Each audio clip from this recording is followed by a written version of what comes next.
যে পাইয়াছে নামের সুধা, তার কি আছে ভব ক্ষুধা। শ্রী শ্রী গৌরাঙ্গ মহাপ্রভু বলতেন, নামের রুচি, জীবে দয়া, বৈষ্ণব সেবন, এই তিন কর্ম বিনে জীবের ধর্ম নাই কখনো। এই যে নাম, সেই নামের রুচি যতক্ষণ পর্যন্ত আমাদের না হচ্ছে, আমি জীবে দয়ার যতই করি না কেন, চেষ্টা করি, সেটা অন্তর দিয়ে করা হয়ে উঠে না বা হবে না। আর বৈষ্ণবকে যে সেবা করানো, ঠাকুরও সত্যানুসন্ন বলেছেন, যত পারো সেবা করো, কিন্তু সাবধান, সেবা নিতে যেন ইচ্ছা না হয়। এই যে বোধটা, আধ্যাত্মিকতা কিন্তু আসলে এই জায়গাতে। তথাকথিত যে আনুষ্ঠানিক পূজা অর্চনা বা ইষ্টকর্ম, আমরা যে যতটুকু বুঝি, বা তীর্থ পর্যটন, বেদ অধ্যয়ন, ঠাকুর সবকিছুতে পরিষ্কার করে বলা হয়েছে কি হবে বেদ অধ্যয়নে, সাংখ্য দর্শন আর গীতা পুরাণে, আর শত তীর্থ পর্যটনে। যেখানে গেলে মনের গ্রন্থির মোচন বা সমাধান হয়, তাই তীর্থ। যেখানে গেলে মনের গ্রন্থির মোচন বা সমাধান হয়, তাই তীর্থ। আমার মনের গ্রন্থির মোচন হবে, আমার ভিতরে যে ঐশ্বরীয় ভাব, আমি যে পরম পিতার সন্তান, সেই পরমাত্মা, পরমেশ্বর, পরম ব্রহ্ম, সেটার অংশ, সেই চেতনা বোধ যখন আমার ভেতরে জাগ্রত হবে, যা করলে পরে, যার লক্ষণ হচ্ছে বিবেক, বৈরাগ্য, জ্ঞান, ভক্তি, তখনই বোঝা গেল যে আমার তীর্থ পর্যটনে বা ইষ্টকর্মে লাভ হচ্ছে, আমি সঠিক রাস্তায় এগোচ্ছি। যা আমরা জানি যে স্বামী বিবেকানন্দ যখন চাকরি চাইতে গিয়েছিলেন শ্রী শ্রী রামকৃষ্ণ ঠাকুরের কাছে, শ্রী শ্রী রামকৃষ্ণ ঠাকুর বলেছিলেন, যাও ভেতরে যাও, মার কাছে তুমি চাও। উনি চাকরি চাইতে গিয়ে বলছেন, মা জ্ঞান দাও, ভক্তি দাও, বিবেক দাও, বৈরাগ্য দাও। এই যে চাওয়াটা, এটা জন্মগত সংস্কার না থাকলে সেই রকম চাওয়া যায় না। আমরা অন্য কিছু চাই। আমাদের মূল আধ্যাত্মিকতা হচ্ছে এই, আমিও ঠাকুরের গান গাই, দাঁড়াও গো ঠাকুর আমার জীবন নদীর কূলে, পরাণ ভরে হেরব তোমায় সবকিছু মোর ভুলে। আমি পরাণ ভরে তোমাকে দর্শন করব সবকিছু ভুলে। যারা ঠাকুরকে দর্শন করেছেন, শ্রী শ্রী বরদাস, শ্রী শ্রী দাদা, বর্তমান শ্রী শ্রী আচার্য দেব, গোবিন্দ দাদাকে সবকিছু ভুলে দর্শন করেন, তখন কিছু মনে থাকে না। কিন্তু তারপর আবার সবকিছু ওইখান থেকে বেরিয়ে আসলে চেপে ধরে। একটা উদাহরণ আছে, যে মানুষ যখন গঙ্গা জলে স্নান করতে যায়, তখন তার ঘাড়ে যে ভূত চাপে, তার যে অসৎ মানসিকতা, বা বলা হয়েছে এই ভূতগুলো পারে গঙ্গার জলে ডুব দেওয়ার আগে পারে গাছের ডালে গিয়ে বসে থাকে, কারণ গঙ্গার জল তারা সহ্য করতে পারবে না। স্নান করে এসে গা মুছে যখন আবার সে বাড়ির দিকে রওনা হয়, তখন ভূতগুলো আবার ঘাড়ে চেপে বসে। আমাদেরও এই দর্শন, দর্শন ইন্দ্রিয়, দর্শনের যে ইন্দ্রিয়ের মাধ্যমে আমাদের যে ফিলিং, সেই ফিলিংটা হয়, কিন্তু এখান থেকে বেরিয়ে গেলে পরে আবার ওই ভূতগুলো ঘাড়ে চেপে বসে। কাজেই সতর্ক থাকতে হয়। একই রকম উদাহরণ, দেখবেন যে জলে পানা পুকুর থাকে, পানা থাকে, এই পানাগুলো সরিয়ে তখন ডুব দিতে হয়। ডুব দিয়ে উঠে চলে আসলে তখন আবার পানা এসে ওই জলটাকে ঢেকে ফেলে। কাজেই সাধু সাবধান সতর্ক থাকতে হবে আমাদেরকে, যাতে পানা পুকুর যেগুলো সরালাম নাম ধ্যানের মাধ্যমে, ইষ্টবৃত্তি করার মাধ্যমে, সাধু সঙ্গের মাধ্যমে, আচার্য দর্শনের মাধ্যমে, গোবিন্দ দাদাকে দর্শনের মাধ্যমে, সেই পানাগুলো যাতে এসে আবার আমাকে না ঢাকতে পারে।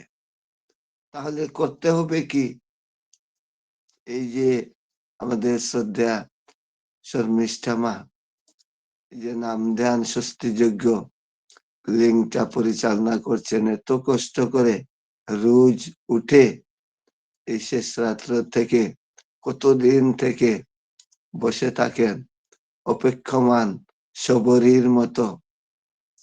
শবরী যেমন বসে থাকতেন কোন দিন শ্রীরামচন্দ্র উনার যে এখানে আসবেন, দর্শন হবে, বছরের পর বছর অপেক্ষা করে আছেন। শ্রীরামচন্দ্র ঠিক ভক্তের অধীন ভগবান। প্রভুই যদি শ্রী শ্রী বরদা বলতেন ঠাকুরের বাণীগুলো, প্রভুই যদি ডাকিস তারে থাকবে প্রতীক্ষায়, চোখটি মেলে দুয়ার খুলে এলো বুঝি এই আশায়। এই আশায় সবরই বসে থাকতেন। শ্রী শ্রী বরদাও বলতেন ওই বাণীটা আরেকটা, ঈশ্বরেরই কুকুর তুমি, নিষ্ঠা শিকল গলায় পরা, ডাকলে তুমি কাছে আসো, নইলে দূরে থেকো খাড়া। এই হচ্ছে সত্যিকারের ভক্তের লক্ষণ, হচ্ছে এই। কাজে এই যে আমাদের শর্মিষ্ঠা মা অপেক্ষা করে বসে থাকেন আমরা কোন সময় জয়েন করব। এই শত শত মানুষ গতদিন যখন আলাপ করছিলেন ওনারা, শুনছিলাম যে 100 ক্যাপাসিটির লিঙ্ক সেটাকে বাড়িয়ে কিভাবে 500 করা যায়। অনেক দাদারা সেটাতে সহমত হয়ে বলছিলেন।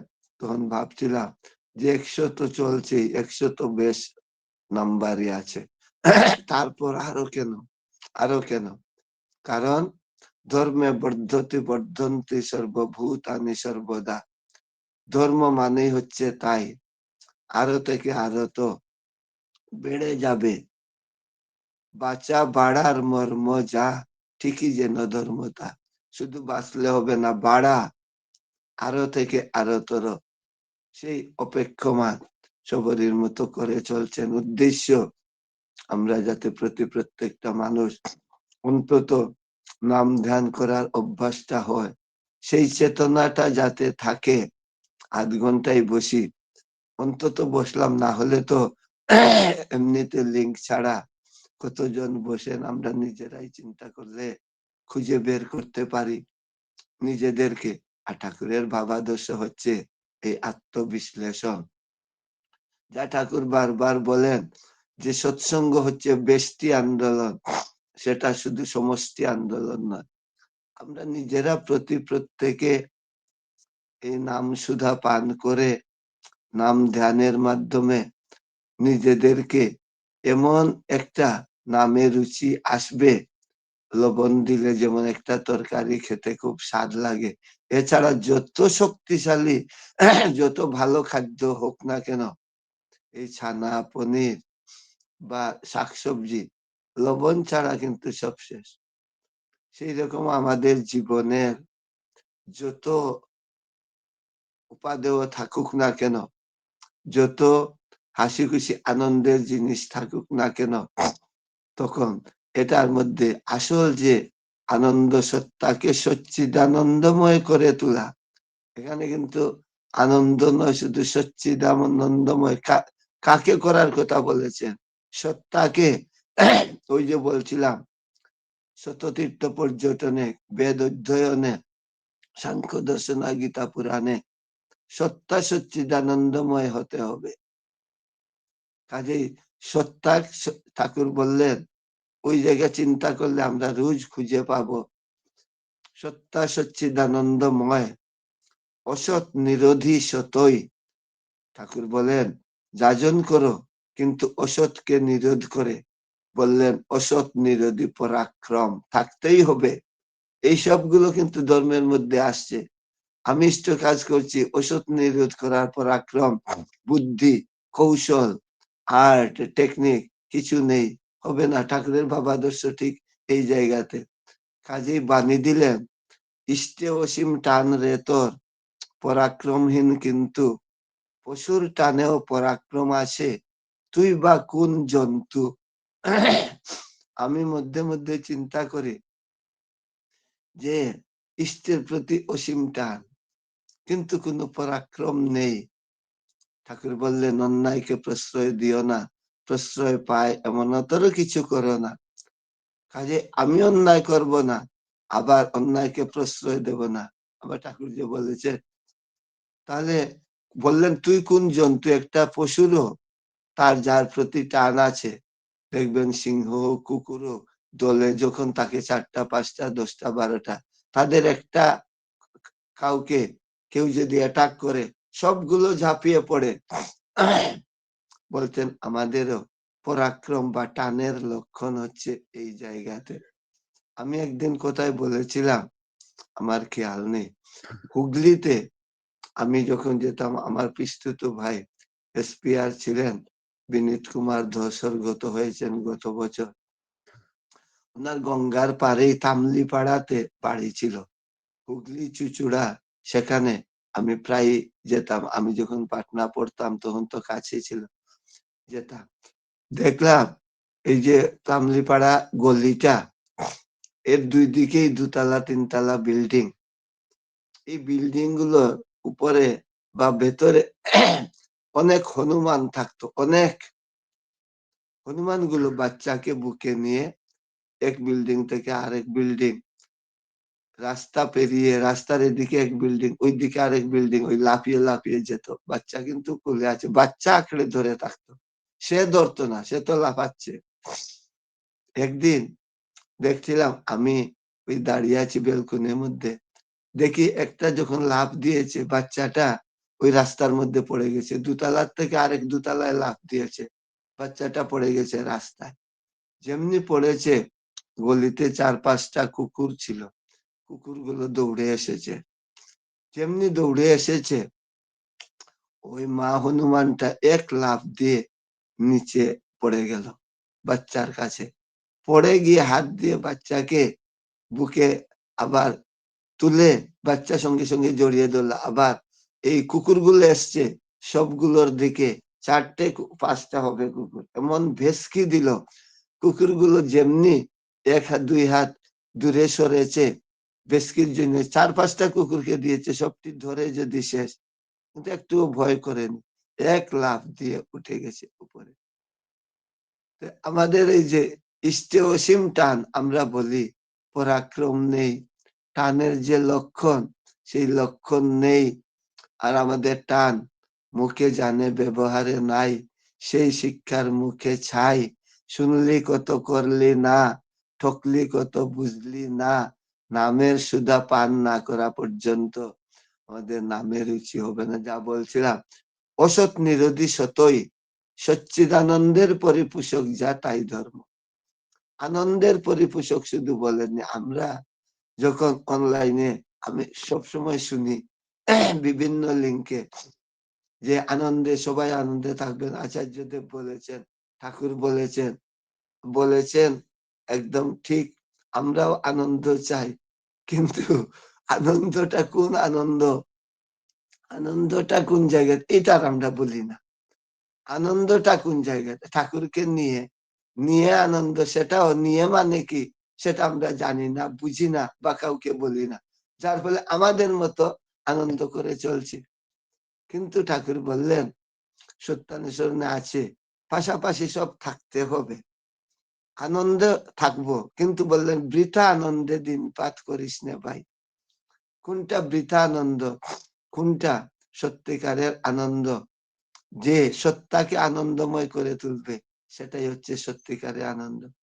যা ঠাকুর পুণ্যপুঁথিতে বললেন যে আজ যাকে সুন্দরী স্ত্রী বলে বুকে তুলে নিচ্ছ, সেটা তো অনিত্য। নিত্য জিনিস নিয়ে থাকবে, নিত্য ইউনিভার্সাল ট্রুথ। নিত্য কোনটা? আমার আমি তো নিত্য নয়। আমার এই দেহটা ছেড়ে চলে যেতে হবে কয়েকদিন পরে। কোথায় চলে যাব আমি নিজেই বলতে পারি না। কাজেই আমার আমিটা কি সেটা জানতে হবে। ঠাকুর তাই পুণ্যপুঁথিতে বললেন যে একজন শাস্ত্রজ্ঞ পণ্ডিত বছরের পর বছর শাস্ত্র অধ্যয়ন করছে, করে করে কিন্তু ব্রহ্মকে হৃদয়ঙ্গম করতে পারলো না। আর একজন রাখাল আমিকে আমিকে করতে করতে ব্রহ্মকে হৃদয়ঙ্গম করলো। তখন সে হাজার পণ্ডিতকে বুঝিয়ে দিতে পারে ধর্ম কি বা ব্রহ্ম কি। আমার আমিকে জানতে হবে। আমার আমি হচ্ছে সেই আত্মা, সেই আত্মা হচ্ছে পরমাত্মার অংশ। উনাকে জানতে হলে ওই সঠিক রাস্তায় যেতে হবে, না হলে হয় না। একটা উদাহরণ মনে পড়ে, আমাদের জানার মাঝে মাঝে আগ্রহ হয় যে স্বামী বিবেকানন্দ যখন উনি কমণ্ডলু হাতে দাঁড়ে দাঁড়ে ভিক্ষা করছিলেন, একজন মা বলছেন যে আপনি এসেছেন, কত সৌভাগ্য, কিছু আমাকে জ্ঞান দান করুন। স্বামী বিবেকানন্দ বলেছিলেন যে আজকে না, আমি 2-1 দিনের মধ্যে আসব, আসলে পরে তখন আপনার সঙ্গে আলাপ আলোচনা হবে। একদিন আসলেন, আসার পর রয়েছে মা উনার ভোজনের জন্য এই পায়েস তৈরি করেছেন, করে নিয়ে এসেছেন। স্বামী বিবেকানন্দ বললেন যে এই কমণ্ডলুর মধ্যে আমি তো এইটা দিয়ে ভিক্ষা করি, এইটার মধ্যে মা আপনি দিন দিন। মা দিতে গেছেন, গিয়ে দেখেন যে ওটার ভিতর কিছু নোংরা আছে। দেখে মা বলছেন যে এই নোংরা জায়গায় এটার মধ্যে আমি যদি দেই তাহলে তো আপনি খেতেও পারবেন না, খাবেনও না, আমার জিনিসগুলোই নোংরা হয়ে যাবে, সেই জন্য এটার মধ্যে তো দেওয়া যাবে না। ওই দেখুন উনি যে বলেছিলেন যে আমাকে জ্ঞান দিন, স্বামী বিবেকানন্দ কিভাবে ইয়েটা দিচ্ছেন, মানে সাড়া দিচ্ছেন। যা ঠাকুর বলতেন যে রিয়েক্ট করো না, রেসপন্স করো, রেসপন্স করো, রিয়েক্ট করো না। উনি সঙ্গে সঙ্গে কিন্তু মাকে কিছু বলেননি, এইভাবে বললেন। তারপর মা বলছেন তো এইটার মধ্যে দেওয়া যায় না। স্বামী বিবেকানন্দ বলছেন এইরকম আপনি যে বলছেন জ্ঞান দেব, আপনার ভেতরে যে ময়লা রয়েছে এই ময়লার মধ্যে জ্ঞান গিয়ে সেটা সে প্রবেশ করতে পারবে না। লোহার মধ্যে তো জংকার থাকে, রাস্ট, সেই জংকার যতক্ষণ পরিষ্কার না হচ্ছে সেই লোহাকে চুম্বক আকর্ষণ করতে পারে না। উত্তর দিয়ে দিলেন যে না, সেই রকম আপনার মনের যে আমরা তথাকথিত সাময়িক ভাবনমত্ততাদি ভক্তের লক্ষণ নয়। আপনি এসেছেন জ্ঞান দান করুন, আমি এসেছি, গিয়েছি সাধুসঙ্গ দর্শনে, আচার্য দর্শনে, একটা ফিলিং হলো 10 মিনিট পরে বেরোলাম, হাসি খুশি নাচানাচি, এদিকে যাব সেদিকে যাব, খাবো, এই করে চলুন যাই, এত সব গল্প করে। সমবেত ভাবে ঠাকুরের কৃপা দয়া কোনোদিন পাওয়া যায় না, সমবেত নয়, একা ভক্ত ভগবান, স্বামী স্ত্রী ভক্ত ভগবান, এর বাইরে কিছু নেই। এই ভক্ত ভগবান যেমন এই জায়গাতেই হচ্ছে যে নাম ধ্যান করার মূল যে ভিত্তি, ফাউন্ডেশন বা প্রয়োজনীয়তা বা উপকারিতা। ঠাকুর বললেন যে রোজ কিছু সময় একাকী অন্তত চোখ বুঝে বসে থাকবে, কিছু করো না করো, চোখ বুঝে বসলেও অনেক কিছু ভাবতে পারবে, বুঝতে পারবে। মনটা অন্তর্মুখী হতে হবে। গৌরাঙ্গ মহাপ্রভু বলতেন বহিরঙ্গ থেকে করো নাম সংকীর্তন, অন্তরঙ্গ থেকে করো প্রেম আস্বাদন। অন্তরঙ্গ ছাড়া প্রেমকে আস্বাদন করা যায় না। যা বলি স্বামী স্ত্রী হোক, ভক্ত ভগবান হোক, এই হচ্ছে ঠিক। যদিও এই প্রেম শব্দটাও তারও ব্যবহার আধ্যাত্মিক ভাবে 2 রকম।